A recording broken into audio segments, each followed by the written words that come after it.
आप ये कब सीखेंगे कि मैं अपने विचारों को कैसे संभालूं, मैं अपनी भावनाओं को कैसे संभालूं? हम आपको साधन देंगे कि इस मशीन को कैसे समझा जाए।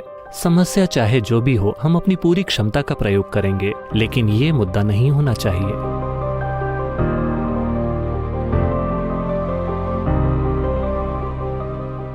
जीवन में ऐसे कई मौके आते हैं जहां हमें लगता है कि हम उदास हैं, हम अकेले हैं और हर कोई हमारे खिलाफ है। कोई भी नहीं जो हमारा मार्गदर्शन करे या हमसे बात करे। तो उस समय हमें इसे कैसे संभालना चाहिए या इससे कैसे निपटना चाहिए? देखिए, ये एक दुर्भाग्यपूर्ण स्थिति है जिसमें ढेर सारे लोग हैं। अपने अनुभव में, उनके अपने व्यक्तिगत अनुभव में जीवन कुछ ऐसा है, मैं बनाम ब्रह्मांड। ब्रह्मांड के साथ मुकाबला करना एक बेवकूफ़ी भरा काम है। आपको इस मुकाबले में नहीं पड़ना चाहिए। हेलो, मैं बनाम ब्रह्मांड एक बहुत बुरा मुकाबला है। क्या आप भी सहमत हैं? तो योग इसीलिए है। योग का मतलब अपने शरीर को मोड़ना और मरोड़ना नहीं होता। योग शब्द का अर्थ है एक हो जाना। अभी ये मैं बनाम ब्रह्मांड है, ये सिर्फ आपकी मानसिक स्थिति है, ये सच्चाई नहीं है।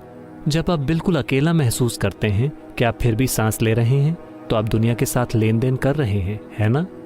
आपकी बस अपने आसपास के लोगों से नहीं पटती, लेकिन वातावरण से आपको कोई दिक्कत नहीं है, भोजन से कोई दिक्कत नहीं है, अगर उसका स्वाद अच्छा हो तो पानी से कोई दिक्कत नहीं है। आप दुनिया के साथ लेन देन कर रहे हैं, है ना? आपका अस्तित्व लगातार ब्रह्मांड के साथ जुड़ा हुआ है, लेकिन आपका मन ब्रह्मांड के खिलाफ हो जाता है। अगर आप ऐसी मानसिक स्थिति बनाते हैं कि आप ब्रह्मांड के खिलाफ हैं या आप ब्रह्मांड या सृष्टि के साथ मुकाबले में हैं, तो जाहिर है कि आप छोटी छोटी बातों पर कुचला हुआ महसूस करेंगे। छोटी छोटी चीजें आपको कुचल देंगी। जब मैं कहता हूं छोटी चीजें, शायद आप अपनी परीक्षा में फेल हो गए, शायद आपको इस यूनिवर्सिटी से निकाल दिया गया, शायद आपको नौकरी से निकाल दिया गया, शायद किसी ने आपको धोखा दे दिया, शायद ऐसा कुछ और हुआ। ये सब जीवन और मृत्यु के बीच की छोटी छोटी चीजें हैं, क्योंकि आप यहां खाली हाथ आए थे, है ना? जब आप मरेंगे तो आपके लिए कोई कंटेनर सर्विस नहीं होगी, आप खाली हाथ मरेंगे। इसके बावजूद ज्यादातर लोगों ने अपने घरों को गोदाम बना लिया है। ज्यादातर लोग अपने सिर पर इतना बड़ा बोझ ढो रहे हैं मानो वो पूरे ब्रह्मांड को अपने सिर पर ढो रहे हों। ये उनकी अपनी मानसिक परिस्थिति है। आप अपने विचारों और भावनाओं की ही बात कर रहे हैं, है ना? आप ये कब सीखेंगे कि अपने विचारों और भावनाओं को कैसे संभालना है? इनके नहीं, इनके नहीं, इनके नहीं, आपके। आप ये कब सीखेंगे कि मैं अपने विचारों और भावनाओं को कैसे संभालूं अपने जीवन के अंत में? जीवन के साथ असल में बस यही एक समस्या है। ज्यादातर इंसानों ने खुद को कुछ ज्यादा ही गंभीरता से ले लिया है। उन्हें समझ नहीं आता कि आपने कंप्यूटर स्क्रीन पर वो पॉपअप देखे हैं? आप इस ग्रह पर एक पॉपअप हैं। आप 2 सेकंड के लिए पॉपअप होते हैं और पॉप आउट हो जाते हैं। नहीं नहीं, आपको देखना चाहिए। आपकी और मेरी तरह के अनगिनत लोग इस धरती पर चले हैं। वो भी बड़े लोग थे। वो कहाँ हैं? सब सतह की मिट्टी बन गए। बन गए कि नहीं? जब तक कि आपके दोस्तों ने आपको बहुत गहरा न दफनाया हो, इस डर से कि शायद आप फिर से उठ खड़े हों। कुछ ऐसी घटनाएं हुई हैं, है ना? या शायद आप स्वर्ग जाने की योजना बना रहे हों। हेलो, जो भी इंसान जो किसी ऐसी जगह की बात करता है, इस जगह के अलावा कोई और जगह जो इससे बेहतर है, यह मानवता के खिलाफ एक अपराध है। मेरा मूलभूत काम है सभी स्वर्गों को नष्ट करना, ताकि लोग यहां अच्छे से रहना सीखें। वे सभी बेवकूफ जिन्होंने खुद को नरक बना रखा है, वो स्वर्ग जाना चाहते हैं। उन्होंने इस जगह को खराब कर दिया और अब वो स्वर्ग जाना चाहते हैं। मैं आपसे पूछ रहा हूं, क्या आपके पास कोई सबूत है? क्या आपके पास कोई सबूत है कि आप पहले से ही स्वर्ग में नहीं हैं और इसे खराब कर रहे हैं? क्या आपके पास कोई सबूत है? आप पहले से ही स्वर्ग में हैं और इसे खराब कर रहे हैं। हाँ, सिर्फ इसलिए क्योंकि आप ये भी नहीं सीख रहे कि अपने विचार और भावना की बुनियादी क्षमताओं को कैसे संभालें, है ना? Your only justification is, everybody is like this only. That's how it is in a madhouse. आपका एकमात्र तर्क ये है कि हर कोई ऐसा ही है, पागलखाने में ऐसा ही होता है, सिर्फ डॉक्टर पागल नजर आता है। तो आप इसे कब संभालेंगे? आराम से 60 की उम्र में? बताइए, आप कब सीखेंगे कि मैं अपने विचारों को कैसे संभालूं, अपनी भावनाओं को कैसे संभालूं, अपने शरीर को कैसे संभालूं, अपनी केमिस्ट्री को कैसे संभालूं? आप इसे कब सीखेंगे? अपने जीवन के अंत में? क्योंकि इस बात का बहुत चलन हो गया है। आध्यात्मिकता कब करें? यानी जब आप 70 साल के हो जाएं, जब आप और कुछ भी करने के लायक ना रहें। नहीं, जितनी जल्दी से जल्दी हो सके। आपके बारे में जो सबसे गहरी चीज है, स्वर्ग के बारे में नहीं, इस जीवन के बारे में आपको जो कुछ पता होना चाहिए, आपको जल्द से जल्द जान लेना चाहिए, है ना? तभी आप एक समझदारी भरा जीवन जी पाएंगे। अगर हम एक चुटकुला सुनाए तो चलेगा? आप बुरा तो नहीं मानेंगे? क्योंकि पिछले कुछ सालों में मैंने इससे ज्यादा गंभीर समूह नहीं देखा है। इसमें से कितने लोग जर्नलिस्ट हैं? ज्यादातर लोग। अच्छा,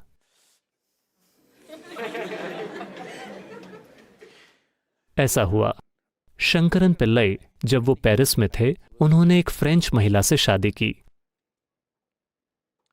एक दिन उनकी सालगिरह थी, पहली सालगिरह। तो उनकी पत्नी ने कई दोस्तों को आमंत्रित किया और वो सब कुछ वाकई ताज़ा बनाना चाहती थी, हर चीज़ फ्रेश। तो सुबह से वो उन्हें इस बाजार से उस बाजार में घुमा रही थी। वो ताज़ा सब्जियां, ताज़ा मांस, ताज़ा चिकन, ये वो सब कुछ लेकर आए। फिर शाम को पत्नी ने कहा, क्योंकि फ्रेंच लोग घोंघों का एक एपेटाइजर खाते हैं, पत्नी ने कहा समुद्र पर जाओ और कुछ ताज़ा घोंघे लेकर आओ और मैं सभी दोस्तों के लिए एक एपेटाइजर बनाऊंगी। तो शंकरन पिल्लई समुद्र तट पर गए और वो सभी घोंघों को उठाकर उन्हें बाल्टी में डाल रहे थे। फिर उन्हें एक पुराना दोस्त मिला, एक भारतीय दोस्त। वो बहुत खुश हो गए और वो अपने पुराने समय के बारे में बातें कर रहे थे। शंकरन पिल्लई भूल गए कि वो शादीशुदा हैं। जब आप पुराने दोस्तों से मिलते हैं तो ऐसा होता है। और दोनों एक बार में गए और उन्होंने कुछ पैक पिए और वो भूल ही गए। फिर उन्हें याद आया, घोंघे बाल्टी से बाहर निकल रहे थे और टक, एक घोंघा बाल्टी से बाहर गिर गया। फिर उन्हें याद आया, हे भगवान, मुझे घोंघे ले जाने थे, मेरी पत्नी, फ्रेंच पत्नी इंतजार कर रही है। तो उन्होंने कहा मुझे जाना होगा, तब तक पहले ही बहुत देर हो चुकी थी। वो गए। वो जानते थे कि ये खुशनुमा नहीं होगा।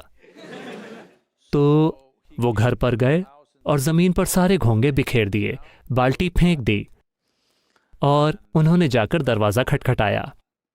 फ्रेंच पत्नी गुस्से में बाहर आई। शंकरन पिल्लई ने पीछे मुड़कर कहा, आगे बढ़ो घोंघो, हम बस पहुंच ही गए, चलो आगे बढ़ो।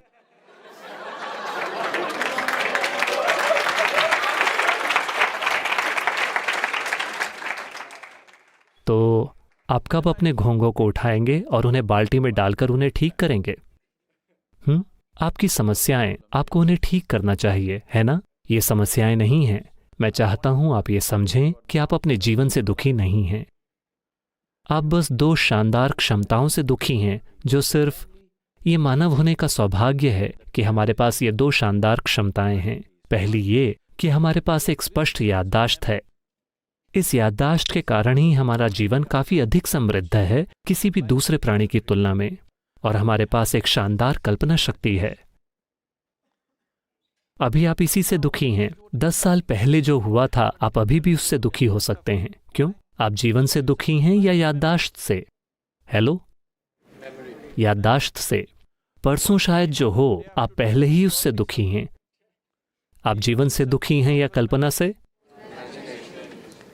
आपके पास जो दो सबसे शानदार क्षमताएं हैं, आप उनसे दुखी हैं। तो आप क्या मांग रहे हैं? आप एक बार फिर से एक केंचुआ बनना चाहते हैं। केंचुआ एक बहुत ही इको फ्रेंडली प्राणी है, मुझे उससे कोई शिकायत नहीं है। लेकिन लाखों सालों के विकास के बाद आपको इतना बड़ा दिमाग मिला है और अब आप इससे दुखी हैं। अगर हम आपका आधा दिमाग निकाल दें तो निश्चित रूप से आप यहां बिना किसी बेचैनी के, बिना किसी दुख के बैठेंगे, बिल्कुल शांत। हमें करना यह है कि हमें आपका दिमाग निकाल देना है, क्योंकि आप अपनी ही बुद्धि से दुखी हैं, हाँ या ना? क्योंकि हमने आपको एक बहुत ही जटिल मशीन दी है। आपने यूजर्स मैनुअल को पढ़ने की तकलीफ भी नहीं उठाई है, आप बस इसे जैसे तैसे चलाना चाहते हैं। नहीं नौजवानों, समय आ गया है कि आप अपने बारे में कुछ बातें जान लें। अगर आप नहीं जानते कि कैसे, तो हम आपको साधन देंगे कि इस मशीन को कैसे समझा जाए, क्योंकि आपके जीवन में कई मुद्दे आएंगे। आपके जीवन में ज्यादा मुद्दे आते हैं, यानी आप एक ज्यादा सक्रिय जीवन जी रहे हैं। कुछ नहीं आया मतलब आप जी ही नहीं रहे हैं। हाँ, हर दिन कई मुद्दे होंगे। मेरे पास सबसे ज्यादा दिक्कतें रहती हैं मेरे जीवन में हर दिन, क्योंकि दुनिया भर में इतनी सारी गतिविधि, विश्व स्तर की गतिविधि सिर्फ वॉलंटियर्स के साथ। ठीक है, वॉलंटियर यानी कोई भी उस काम के लिए क्वालिफाइड नहीं है और आप उन्हें इनएफिशिएंसी की वजह से निकाल नहीं सकते, और वे आपसे प्यार करते हैं। क्या करें?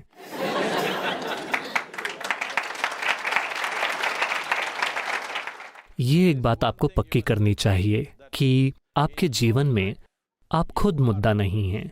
ठीक है, समस्या चाहे जो भी हो, हम अपनी पूरी क्षमता का प्रयोग करेंगे, लेकिन ये मुद्दा नहीं होना चाहिए।